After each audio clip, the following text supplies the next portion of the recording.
Your sister just bought a beautiful house, my mother announced to 14 relatives at Christmas dinner, her voice ringing like she was introducing a Nobel Prize winner. Then she turned to me and smiled, the kind of smile that looks warm until you realize it's aimed downward. So June, when are you going to settle down? My sister Vanessa leaned back in her chair, new earrings catching the candlelight, and smirked. I put down my fork. I didn't raise my voice. I didn't need to. I already did, I said. I paid cash. I just didn't invite anyone who doubts me. 14 forks stopped moving. My mother's mouth opened, but nothing came out.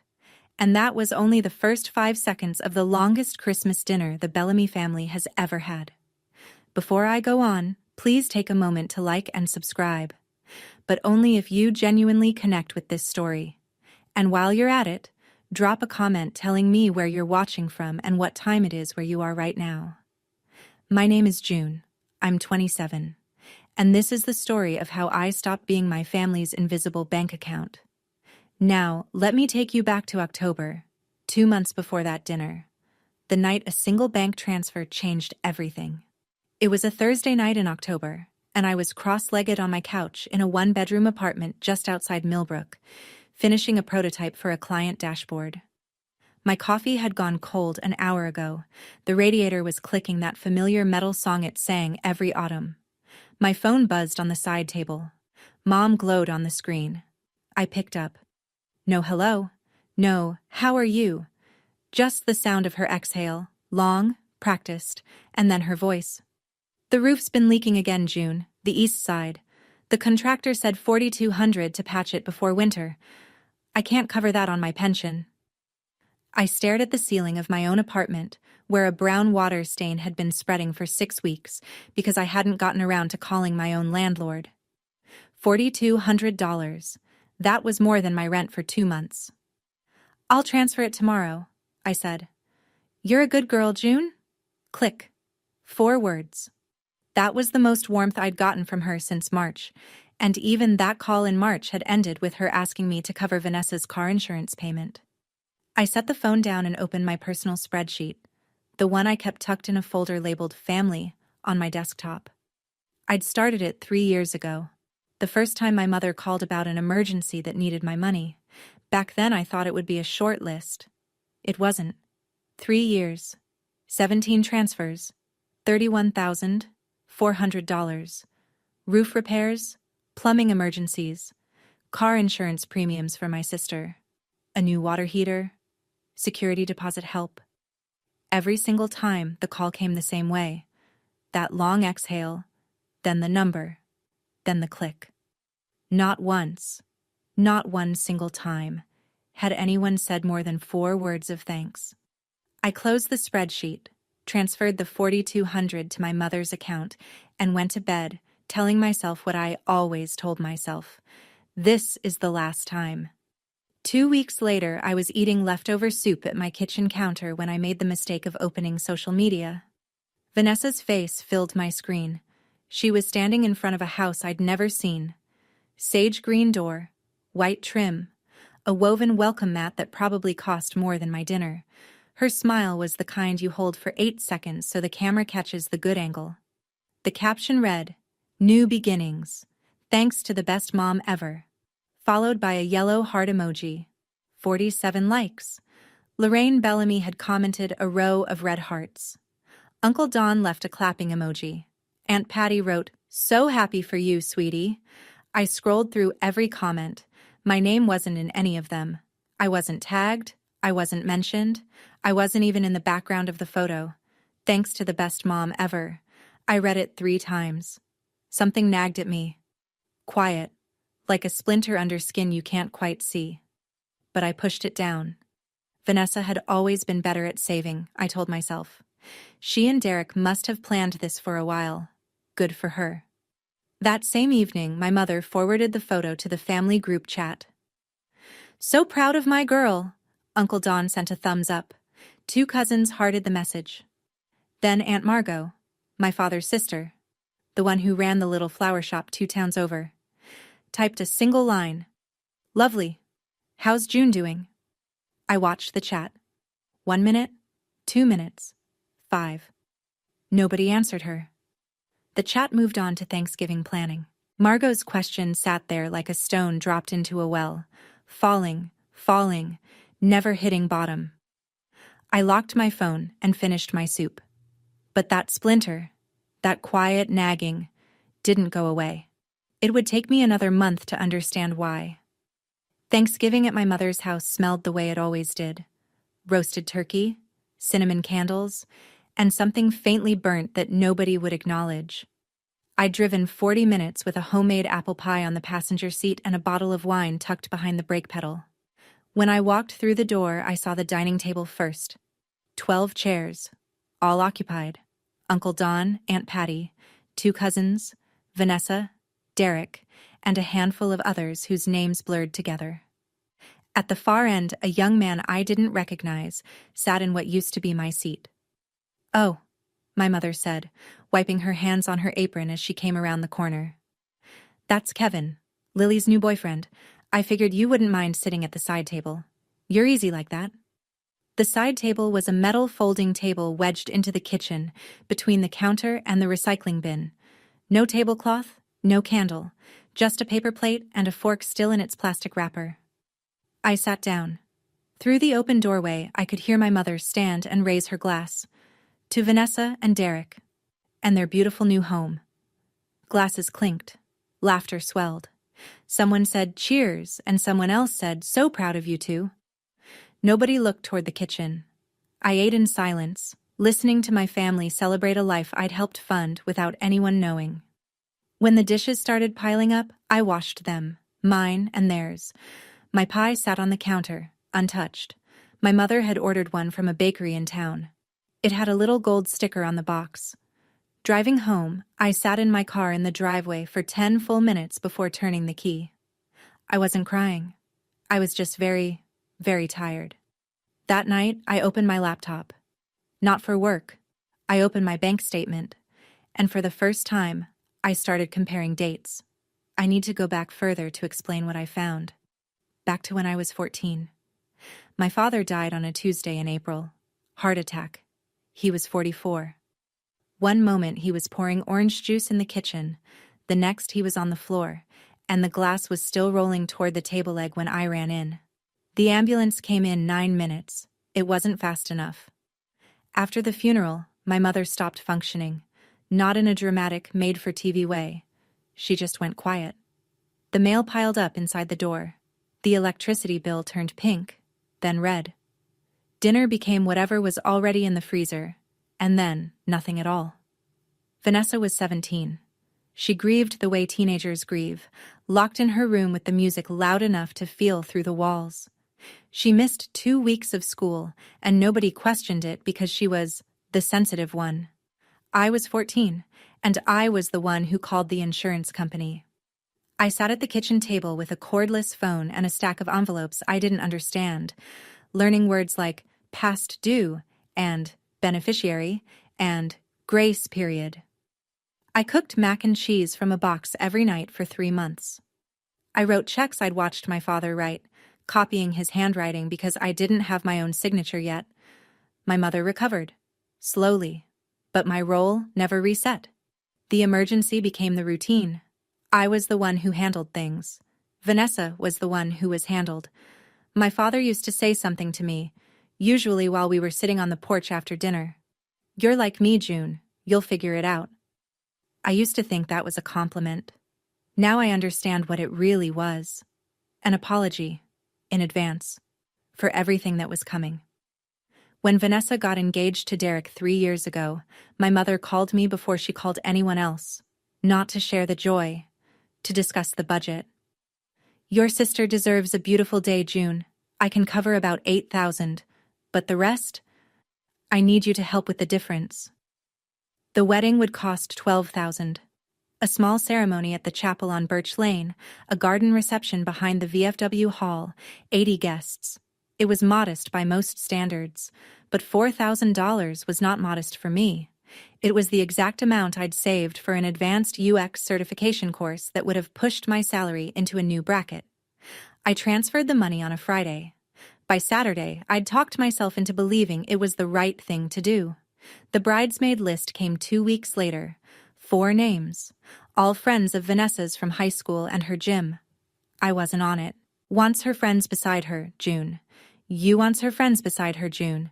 You understand. You're not really the dress-up type anyway. So on Vanessa's wedding day, I stood in the 3rd row wearing a dress I bought on clearance. The official photographer ran out of time before reaching my side of the aisle, so I ended up behind a borrowed camera, taking candids for the reception slideshow. I photographed my sister's happiest day through a 2-inch viewfinder. Vanessa's thank you post went up that Sunday night. She tagged her mother. She tagged all 4 bridesmaids. She tagged Derek. She tagged the florist. She didn't tag me. $4,000. A certification I never took. And a photo reel full of someone else's perfect day. I didn't say anything. That was always my mistake. I didn't say anything. I could walk you through every single transfer, but the pattern is simpler than you think. It always started with the exhale. My mother's long, slow sigh on the phone, the one she'd perfected into a weapon. And it always ended with a number. The water heater in 2023, $1,800. My mother told her neighbor Ruth that God had blessed her with a discount from the plumber. God had nothing to do with it. My checking account did. Vanessa's car insurance after she rear-ended someone in a parking lot in early 2024, $2,400 a year. My mother called and said, "She's your sister, June. She has a family to think about." Vanessa texted me afterward. 1 line. The ex-sis. Followed by a thumbs-up emoji. 1 emoji for $2,400 a year. I kept my spreadsheet current the way some people keep a journal. Every transfer, every date, every excuse my mother gave, and beside each entry, I left a second column. What they did for me. That column was blank. Every row, every year, 3 years of giving, and the return column looked like fresh snow. Here's the part that gets me. It wasn't just that my mother took the money. It was that she erased me from the story entirely. At family gatherings, she'd tell Uncle Don and Aunt Patty, "I manage on my own. It's tight, but I'm proud." She'd say it with her chin lifted, like a woman in a wartime photograph. And everyone would nod, impressed. Meanwhile, my bank account bled in silence. $31,400. 3 years. 1 emoji. Every time I told myself the same thing. This is the last time. But the last time never came. Not until October, when I started comparing dates on a bank statement and the math stopped adding up. In September, a month before the roof money, I stopped by my mother's house to return a set of spare keys from the last plumber visit. The front door was open a crack, the way it always is when she's airing out the kitchen after cooking. I stepped inside and heard her voice drifting from the back of the house. That slightly louder, slightly sweeter register she uses when she's on FaceTime. I should have announced myself. Instead, I froze in the hallway, my hand still on the doorknob, because I heard my name. Honestly, I don't know what June's doing with her life. She sits on that computer all day. At least you have a real home, a real husband. Sometimes I worry she'll end up alone and I'll have to take care of her. Vanessa's laugh came through the phone speaker. Light. Easy. The kind of laugh that isn't cruel on purpose. It's cruel because it doesn't even notice. "Mom, she's fine. She's just... June. She's just June." I stood there for, I don't know how long. 10 seconds? Maybe 30? Long enough to memorize the pattern on my mother's hallway wallpaper. Faded yellow roses, the edges peeling near the baseboard. Long enough to feel something inside me go very still. I set the keys on the console table by the door. I didn't slam them. I placed them down the way you place a glass on the edge of a counter. Carefully, because you know if you're not careful, something will shatter. Then I walked out. Closed the door. Got in my car. I drove 25 minutes home without turning on the radio. No music. No podcast. Just the sound of the road and my own breathing. That night, I lay awake staring at the ceiling.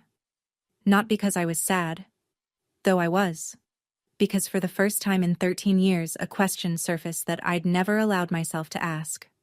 Was the roof actually leaking? Driving home that night, I kept replaying that sentence. She's just June.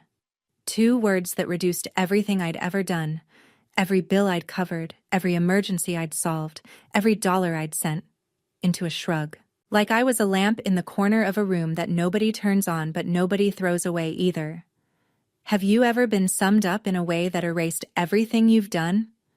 If so, I'd love to hear your story in the comments. Because that night, something inside me shifted. And I think you'll understand what I did next. The night after Thanksgiving, I sat on my couch with cold coffee and a laptop open to my bank's transaction history. The $4,200 I'd transferred to my mother on October 3rd stared back at me in clean digital type. October 3rd. I sent the money. I opened a new tab and typed Vanessa's address into Zillow. She'd posted it publicly, pinned it to her profile like a trophy. The listing loaded. Sale date, October 28th. But the listing history told a different story. Under contract, October 5th. 2 days. My mother received $4,200 on a Thursday, and by Saturday my sister's name was on a purchase agreement. My chest felt hollow, like someone had scooped out the center of it with a spoon. I picked up my phone and scrolled through my contacts until I found the contractor. The same one my mother had mentioned back in the spring when the porch railing needed fixing. I'd saved his number because I was the one who'd coordinated the repair. I always was. The phone rang 3 times. Hi, this is June Bellamy, Lorraine's daughter. I wanted to check on the roof work you did at her house in October. A pause, then. Ma'am, I haven't been out to that address since April. Your mom called me about the east side, but she canceled the appointment. Said she'd handle it another way. Another way. I thanked him and hung up.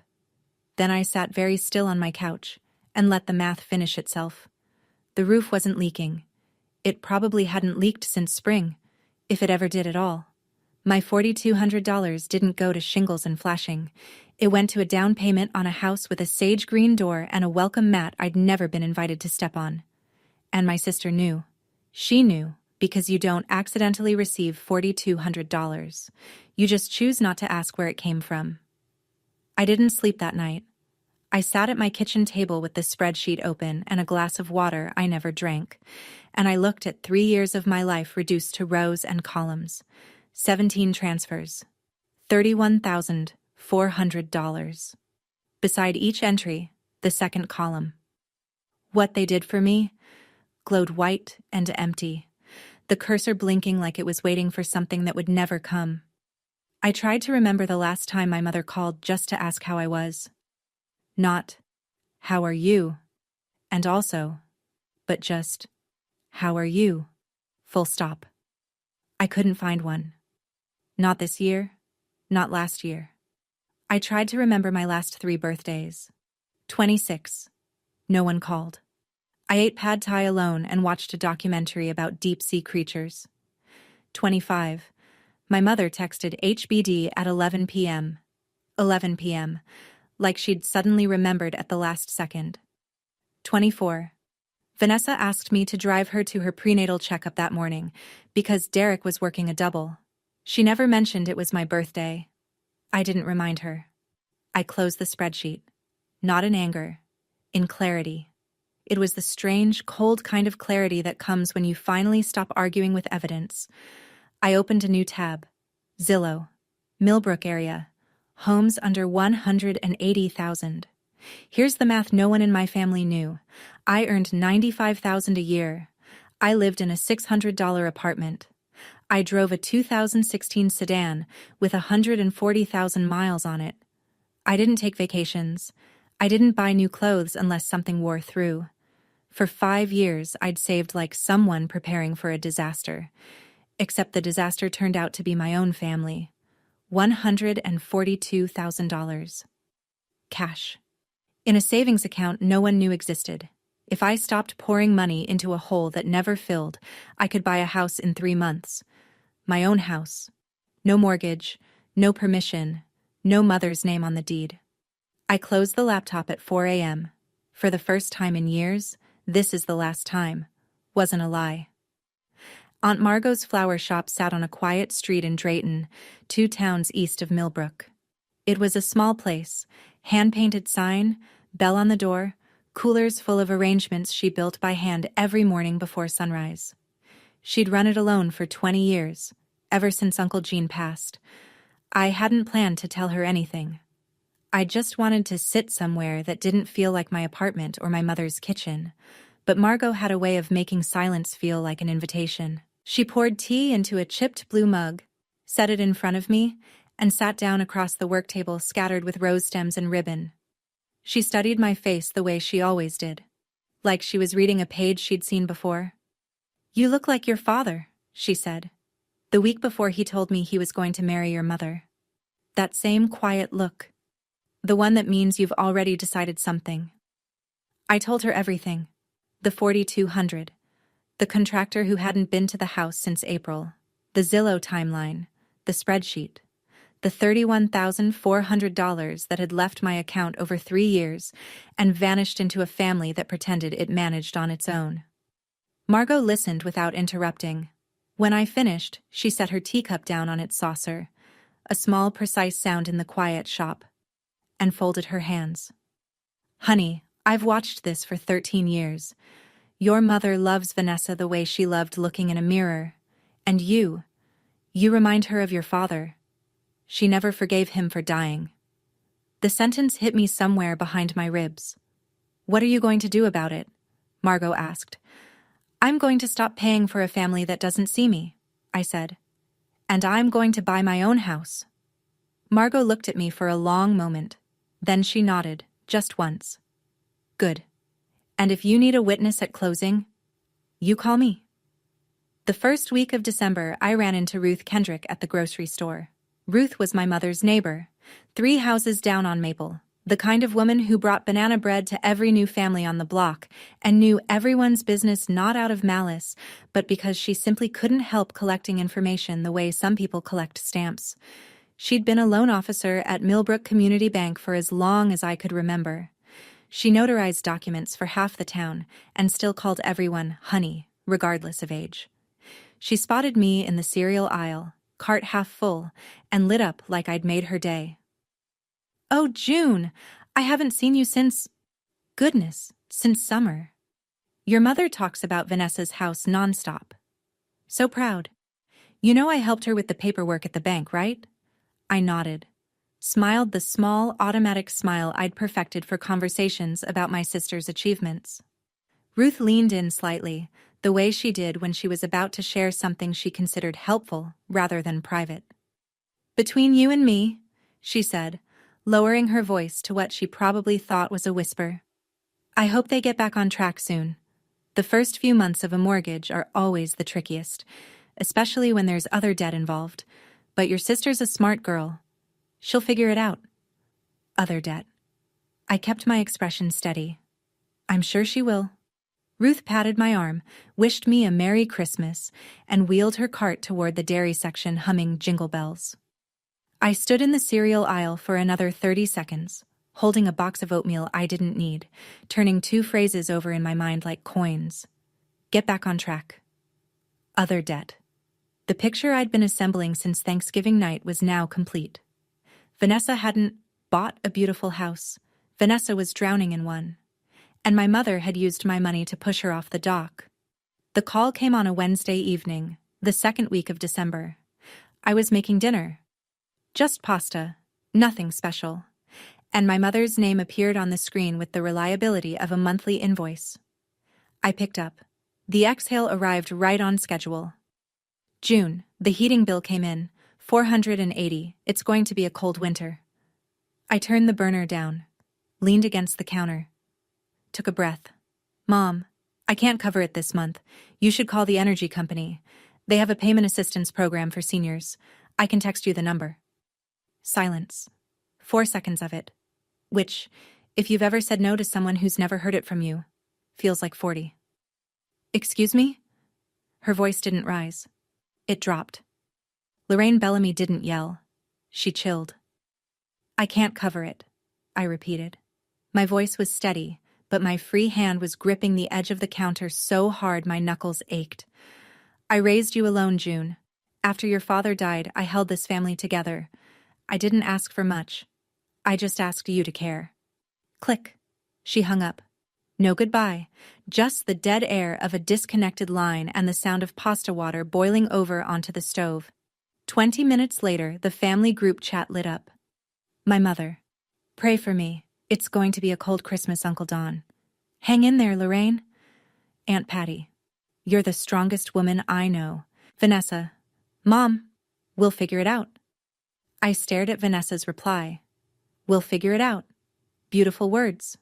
$0 attached. She didn't offer to pay the heating bill. She didn't call our mother and say, I've got it. She just posted a heart emoji and let the implication hang in the air. The implication that someone else would handle it. Someone always had. But not this time. I found the house on a Saturday afternoon in mid-December, scrolling through listings while snow piled up on my windowsill. 2 bedrooms, 1 bath.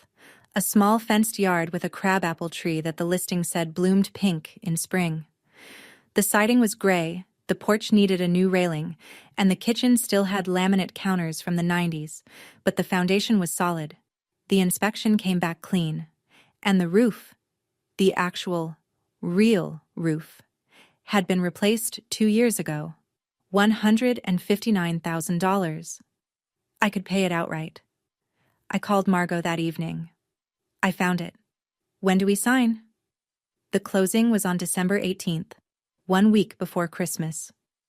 I sat at a long table in a title company office with fluorescent lights and a plastic plant in the corner. Margot sat beside me, handbag in her lap, reading glasses perched on her nose like she was there to audit the whole operation. The notary pushed a stack of documents across the table. Buyer present? Present, I said. Under the table, Margot reached over and squeezed my hand. Once, firm, then let go. I signed everywhere they told me to sign. 32 pages. My hand cramped by page 20. When it was done, the notary smiled and said, Congratulations, it's yours. Margot took off her glasses and looked at me. Your father would have cried right now. The good kind. I drove to the house alone afterward, parked on the street, walked up the porch steps, put the key in the lock and turned it. The door opened into an empty living room, bare wood floors, white walls, the smell of fresh paint and cold air. No furniture, no curtains. No group chat pinging in my pocket. Just silence. And for the first time in as long as I could remember, the silence didn't mean I'd been forgotten. It meant the space was mine. I didn't post about it. I didn't tell anyone except Margot. Christmas was 1 week away, and I had something I'd never had before at a family dinner. A truth I didn't need to hide. My mother's Christmas invitation arrived in the group chat on a Monday, 6 days before the dinner. Christmas Eve dinner at my house. 6 p.m. Bring a dish. Vanessa responded within minutes. Derek and I will bring the glazed ham. Followed by 3 more emojis, because Vanessa never met a sentiment she couldn't decorate. Uncle Don confirmed. Aunt Patty confirmed. 2 cousins confirmed. Ruth Kendrick, who my mother always invited because she lived alone and brought good wine, confirmed. I stared at the message for a long time. If I didn't go, my mother would have the narrative she wanted. June couldn't even show up for Christmas, after everything I've done. She'd say it with that practiced sadness, and everyone would shake their heads, and I'd become the cautionary tale of the ungrateful daughter. If I did go, I'd sit at the folding table in the kitchen again. I'd wash dishes while Vanessa received toasts. I'd drive home full of turkey and empty of everything else, unless this time was different. I called Margot. She sent the invite. I'm going. And this time, I'm not sitting in the kitchen. A pause. Then Margot's voice, steady as a fence post. Good. Neither am I. I typed 2 words into the group chat. I'll be there. No emoji, no exclamation point. Just a confirmation, plain as a signature on a closing document. I wasn't planning a speech.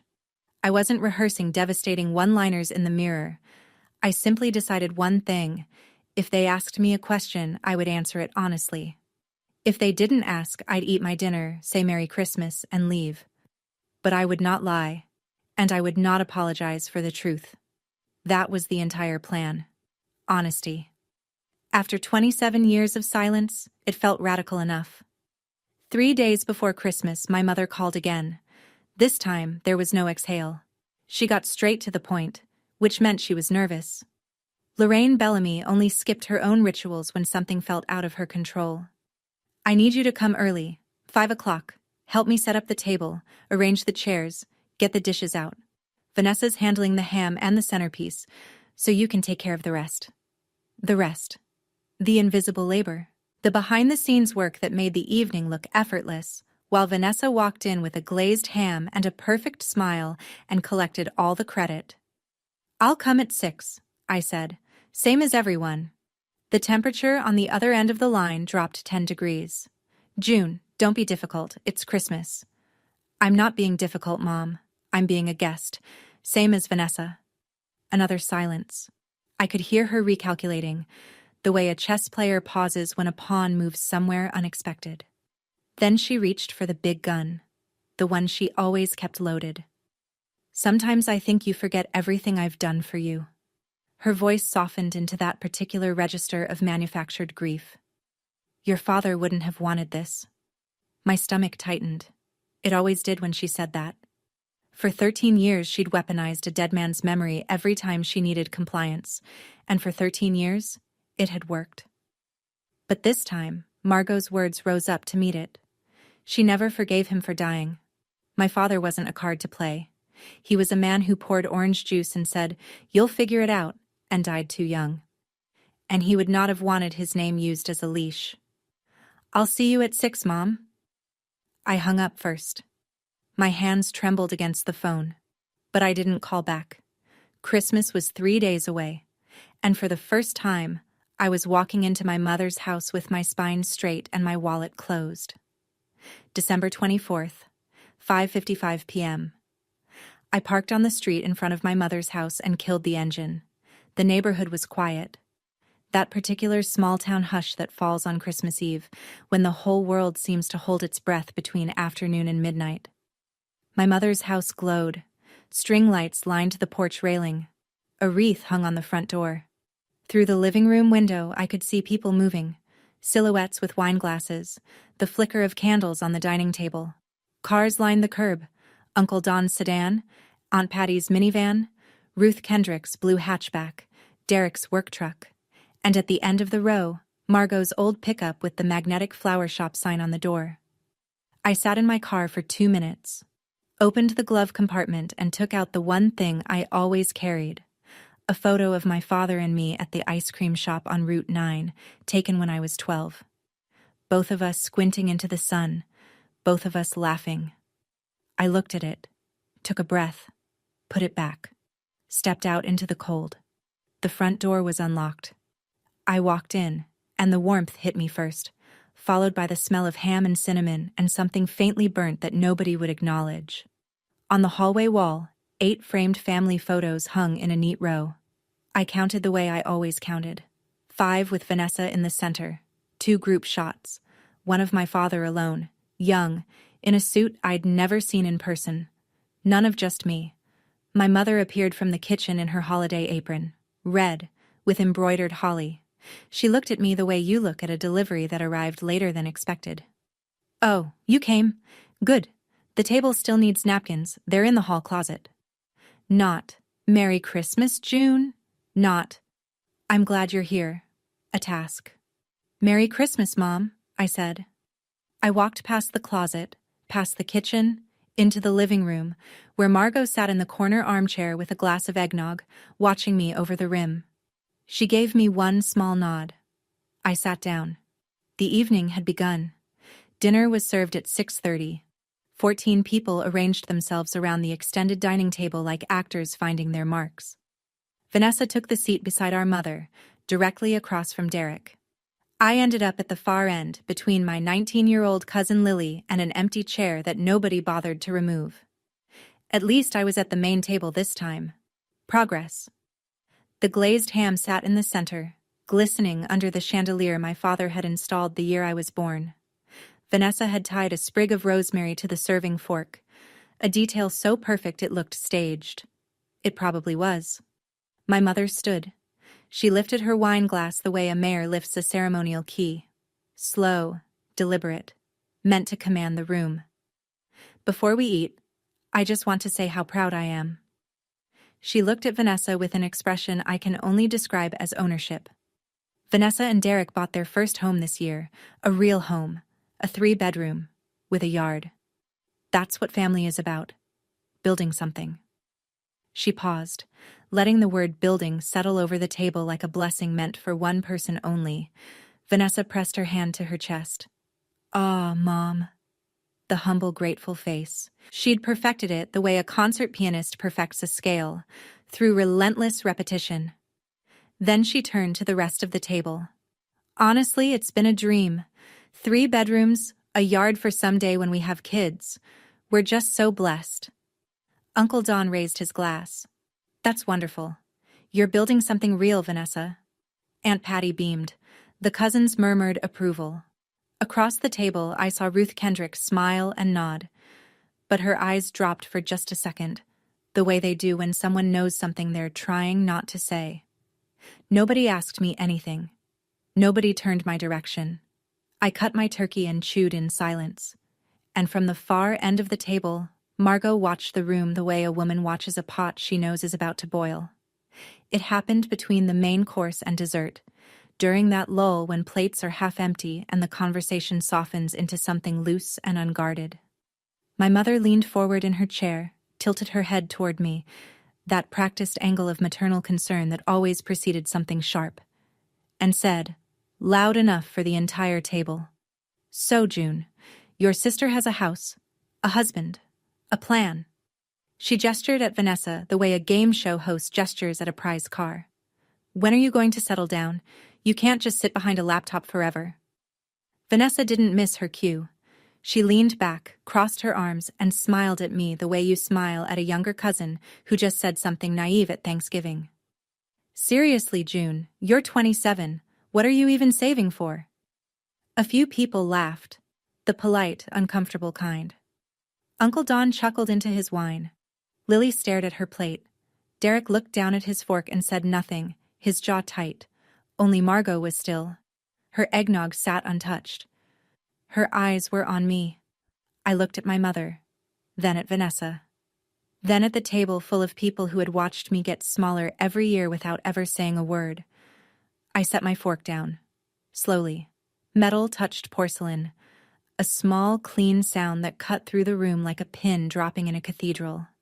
"Actually, Vanessa," I said, my voice level, almost conversational, "what exactly did you save for?" The smile slid off her face. "Because I know it wasn't the down payment." Nobody moved. Vanessa blinked twice. Fast, the way you blink when the lights come on in a dark room and you're not ready. My mother's hand tightened around her wine glass. "June, don't start." But I had already started. And this time, I wasn't going to stop. "June." My mother's voice dropped low and flat, the way she always sounded when she wanted to remind you that she was the adult and you were the problem. "This is Christmas dinner. This is not the time or place." "You're right, Mom. It wasn't the time when you asked me for $4,200 for a roof that wasn't leaking either, but here we are." Lorraine's face went white. Not the slow drain of embarrassment, but the instant flash of someone who's been caught mid-stride. She recovered fast. She always did. "I don't know what you're talking about. That money went to repairs." "I called the contractor, Mom. He hasn't been to your house since April." "You canceled the appointment." Uncle Don set his glass down. The base landed heavier than he intended. "What's going on?" Aunt Patty stopped chewing. Lily looked between me and my mother like she was watching a car skid on ice. Vanessa leaned forward, and her voice took on that slightly breathy, slightly incredulous tone, the one she'd inherited directly from our mother. "June, you're being so dramatic. This is exactly what you always do. You take something small and blow it up into..." "Dramatic?" I looked at her. Calm, steady. The way you look at someone when you've rehearsed this conversation 1,000 times in the shower. Except I hadn't rehearsed it at all. The words were just there, clean and ready, because the truth doesn't need a script. I paid $4,200 that Mom told me was for roof repairs. That money ended up helping fund your down payment. And you knew, Vanessa. You knew, and you said nothing. The table was silent. Derek, who had been staring at his plate for the last minute, lifted his head. Slowly, his eyes moved from me to Vanessa, and stayed there. Vanessa opened her mouth. Nothing came out. In that moment, sitting at that table with 14 pairs of eyes shifting between me and my sister, I noticed something I'd never seen before. Vanessa didn't look smug anymore. She looked scared. And my mother, for the first time in my entire life, looked small. I used to wonder why I kept sending money, kept showing up, kept hoping for something as simple as thank you. Maybe you've wondered the same thing about someone in your life. Why do we keep watering plants that never bloom? If you've ever sat at a table like mine, tell me in the comments, what was your breaking point? My mother stood halfway out of her chair, palms pressed flat on the table, trying to wrestle the evening back under control. Let's not ruin Christmas over a misunderstanding. That's when Vanessa made her mistake. She turned to the table, chin lifted, voice bright and brittle, and said, "Look, whatever June thinks she knows, Derek and I are doing fine. Our house is ours. We're comfortable. Everything's on track." She reached for Derek's hand across the table. "Right, babe?" Derek didn't take her hand. He looked at her, then at me, then back at her. His mouth a thin line, his eyes doing calculations he hadn't known he needed to make. And then, from the middle of the table, Ruth Kendrick spoke. She'd had 2 glasses of eggnog by then, her cheeks were pink, and her voice carried the cheerful carelessness of someone who has no idea she's about to detonate the room. "Oh, I'm so glad to hear that, Vanessa. Honestly, I was a little concerned after that second missed payment notice came through the system. But if you say you're back on track, well, that's just wonderful." She said it the way she said everything. Warm, neighborly, certain that she was being helpful. The table went so quiet I could hear the candle flames breathing. Derek pulled his hand back from where it had been resting near Vanessa's. Slowly, like a man pulling his fingers away from the edge of something hot. "Second missed payment," he said. His voice was low, controlled, the kind of quiet that's louder than shouting. Vanessa's mouth opened. "Ruth, that's private." Ruth's pink cheeks turned scarlet. Her hand flew to her mouth. Oh dear. I'm so sorry. I thought you two had already... I assumed." She hadn't meant to do it. She hadn't meant to do anything. But the truth has a way of finding the one crack in the wall and pouring through. And Ruth Kendrick, God bless her, had just kicked the wall down. Derek's fork was still in his right hand. He set it down.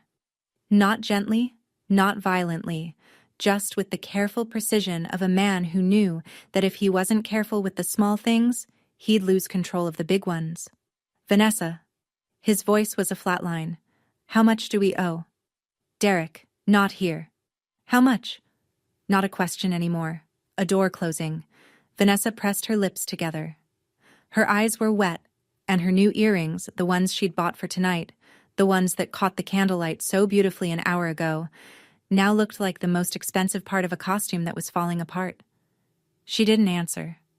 My mother stepped in, because my mother always stepped in when Vanessa's narrative was threatened. "Derek, every young couple has some debt starting out. It's completely normal. Let's not make this into something it isn't." Derek turned to Lorraine. His expression didn't change, but his voice did. It got quieter, which, if you knew Derek, meant it got more dangerous.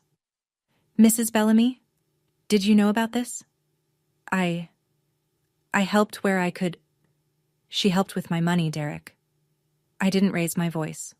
I didn't need to. $4,200. I was told it was for roof repairs on this house. It wasn't." Derek stared at me for a second. Then he looked at Vanessa. The woman he'd married, the woman he'd built a future with, the woman who apparently had built that future on a foundation of someone else's money and silence. He picked up his napkin, folded it once, placed it beside his plate. Then he pushed his chair back. The leg scraped against the wood floor, loud in the silence.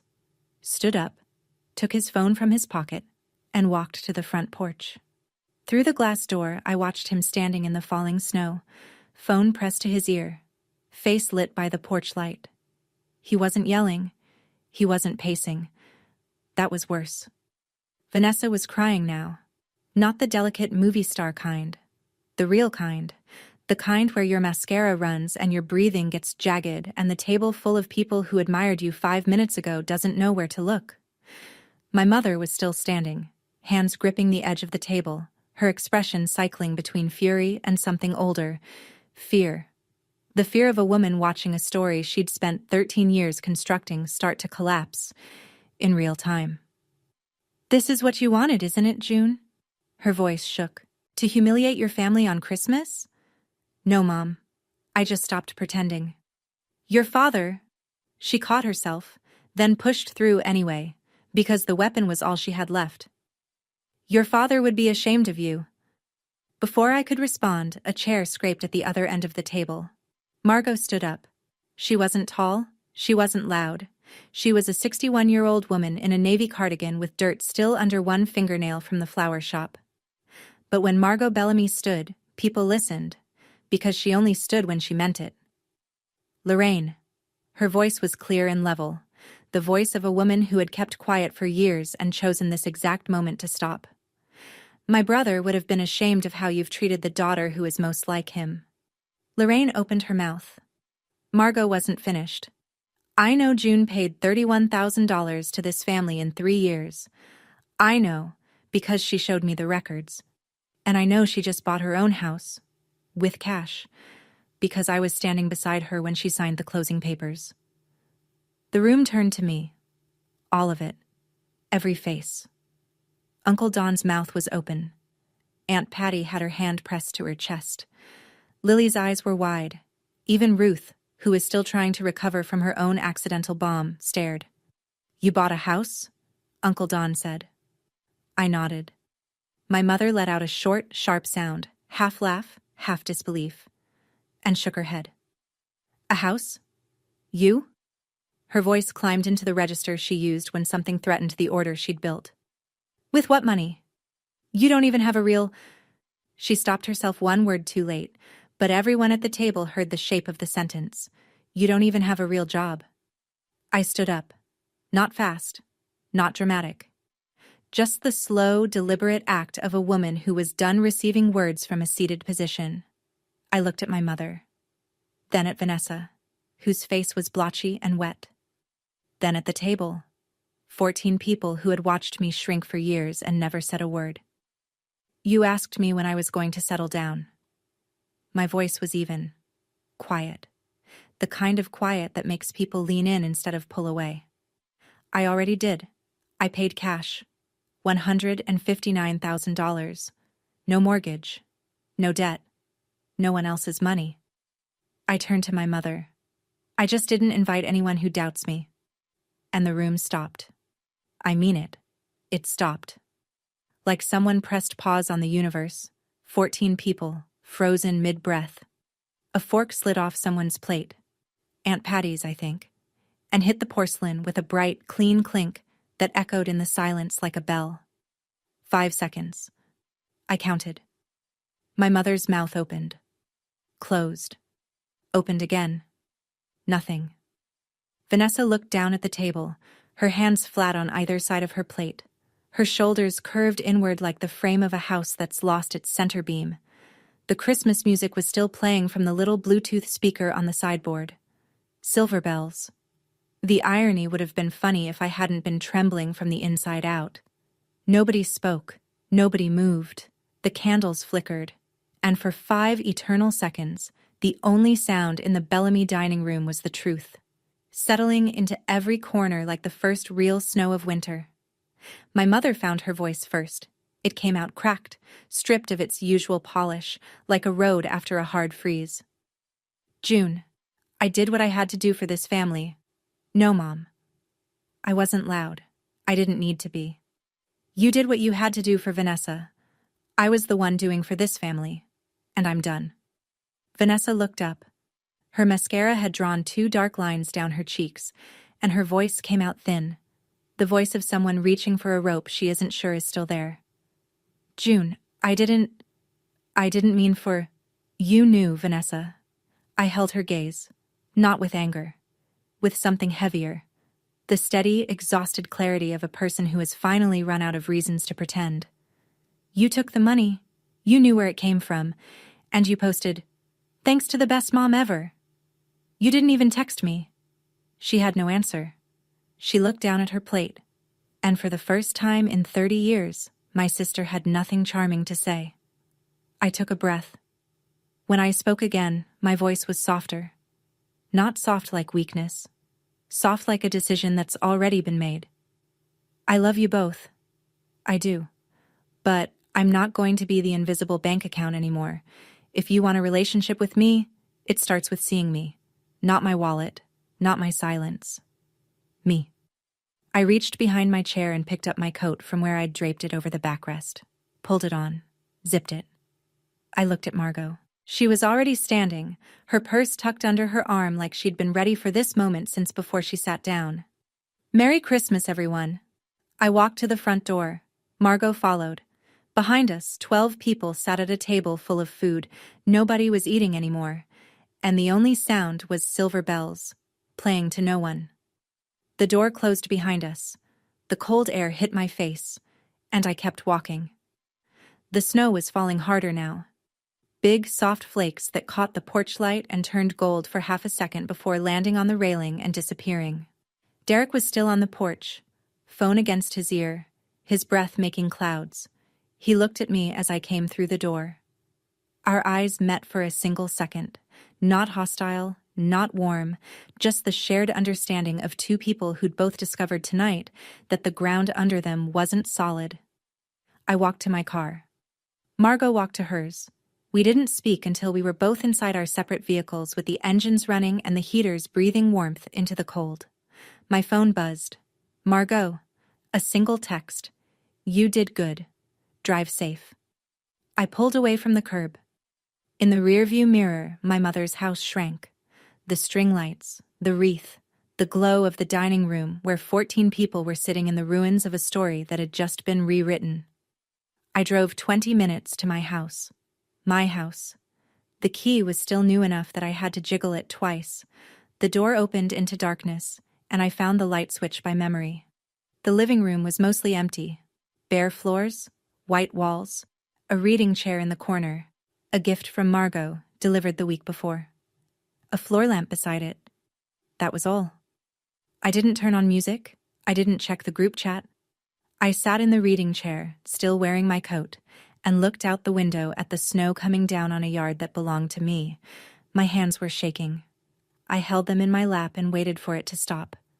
I thought I would feel victorious. I didn't. I felt empty.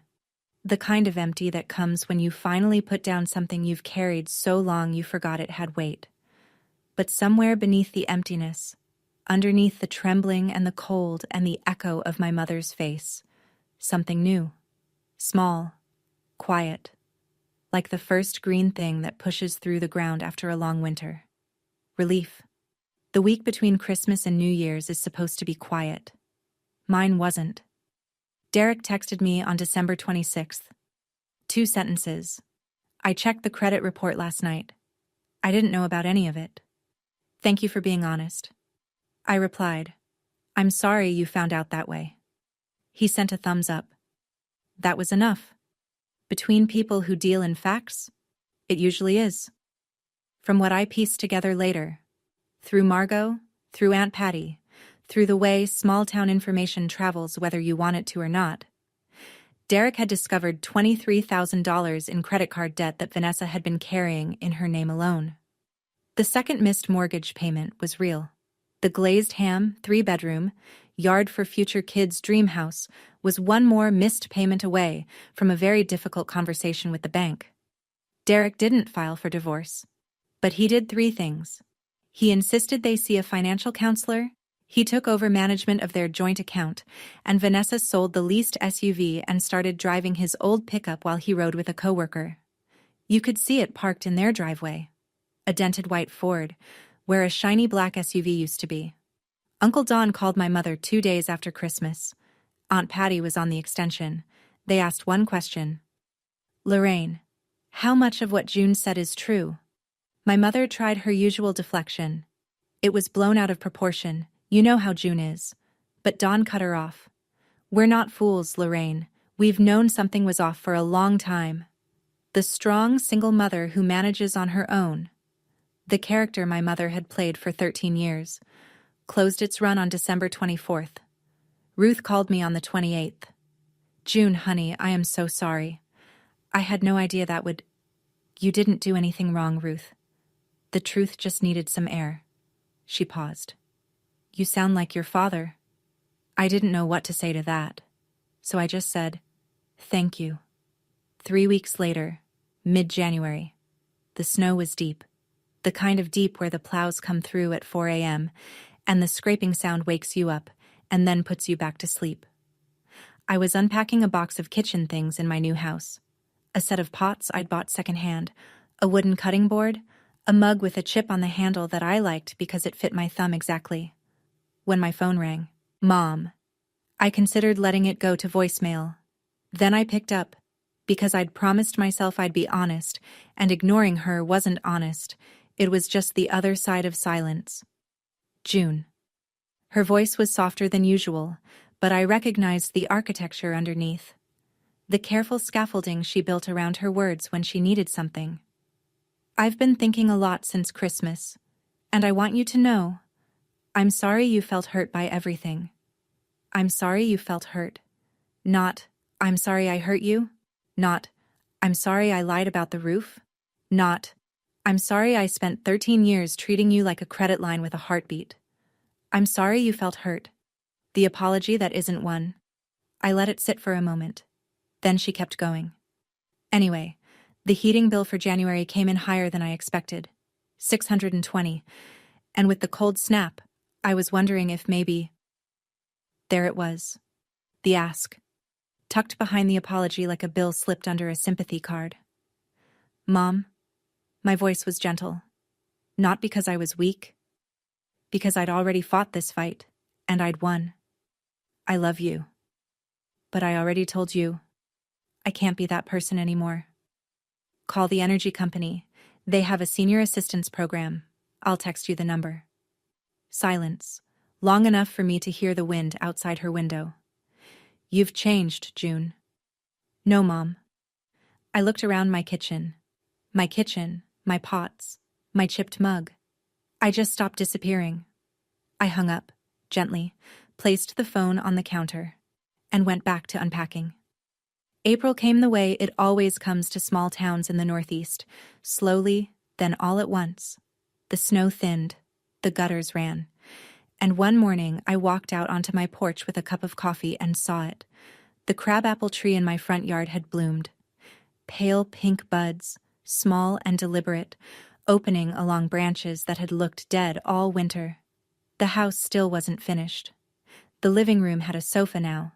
Navy blue, second-hand, with a tear on one cushion I'd patched with iron-on fabric from the craft store. My desk sat by the window where the morning light came through best. My father's photo hung above the reading chair, the one from the ice cream shop. Both of us squinting, both of us laughing. I still worked remote, still lived alone, still wasn't married. And for the first time in my life, none of that felt like a gap. It felt like a choice. Vanessa texted me in March. "Can we talk sometime?" I replied, "When you're ready to talk honestly, I'm here." She hadn't called yet. I wasn't waiting. My mother posted less on social media. The "I manage on my own" declarations had stopped. I didn't follow her page anymore, but Margot mentioned it once over tea. "She's quieter," Margot said. "I don't know if that's growth or just shock. Time will tell." Margot came over every Saturday. She brought flowers from the shop, whatever hadn't sold by closing time. The kitchen table usually had a jar of something blooming on it. We drank tea on the porch and talked about ordinary things. Weather, recipes, the neighbor's dog that kept digging under my fence. One Saturday, she looked at the crabapple tree and said, "It's blooming earlier than I expected." "Some things just need room," I said. She smiled. We drank our tea. Here's what I know now, after all of it. I didn't burn any bridges. I just stopped crossing the ones that led nowhere. And I found out something no one ever tells you. When you stop being invisible to yourself, it doesn't really matter who else can't see you. The tree is blooming. The house is mine. The silence is kind. And that's enough. That's my story. Some of you might think I was too harsh. Some of you might think I should have said more. Either way, tonight I'm sleeping in a house I own, with no mortgage, no guilt, and nobody's expectations hanging on the walls. If this story reminded you of something in your own life, a boundary you've been afraid to set, a truth you've been swallowing to keep the peace, I want to hear about it. Drop it in the comments. I read every single one, and if you want to hear another story like this, there's one linked in the description that I think will stay with you. Hit subscribe so you don't miss it. Thank you for listening, truly.